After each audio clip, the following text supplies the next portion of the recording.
By the time Genghis Khan turned toward the western frontier again, his empire stretched farther than anything the world had ever seen. From the shores of the Pacific to the Caspian Sea, he had burned kingdoms, buried dynasties, and broken the illusion that walls could protect civilizations. But even storms fade. Age had begun to catch up with the great Khan. His hair grayed, and the scars of 1,000 battles marked his body. Still, his hunger remained the hunger, not just to conquer, but to secure a legacy that would outlive time itself. In 1226, he launched what would be his final campaign against the Tangut Kingdom of Western Xia. Located near modern-day China's northwestern regions, the Tanguts had earlier defied him by refusing military support during his Khwarezm campaign. For Genghis Khan, disloyalty wasn't forgotten, it was punished. His army marched through deserts, mountains, and rivers to crush them. And though he was now in his mid-60s, he led from the front. But then, something happened, something still wrapped in mystery. Some say he fell from his horse during a hunt and was fatally injured. Others whisper he was ambushed, or perhaps poisoned. A few even claim he died in battle, and his generals covered it up. The truth, lost to history. What is known as this?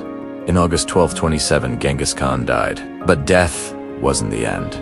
Fearing rebellion or collapse, his generals kept the news a secret.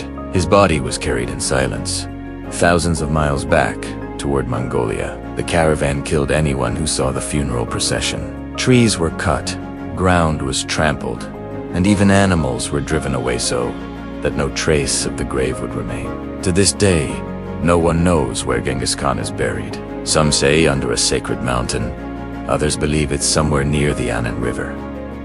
The man who conquered half the world vanished into the earth without a tombstone. But his empire didn't vanish. It surged forward. Before dying, he had divided his realm among his sons, not to divide power, but to expand it. Each son received a portion of the empire, but all answered to the authority of the great Khan. His grandson, Kublai Khan, would later conquer all of China and establish the Yuan dynasty. The first time China was ruled by outsiders. Others pushed westward, conquering Persia, Eastern Europe, and Russia. And here's the twist. Genghis Khan didn't just change maps.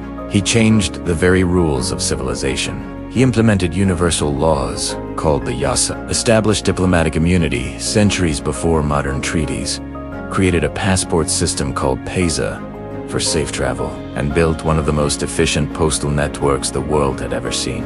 He outlawed kidnapping of women, theft, and betrayal. He promoted religious freedom in an age when Europe was burning people for heresy. Genghis Khan protected monks, Muslims, Christians, and shamans alike. He revolutionized trade across the Silk Road. Merchants' wounds, prey now traveled safely under his protection. In a way, he paved the early roads of globalization. But yes, there was blood, mountains of it.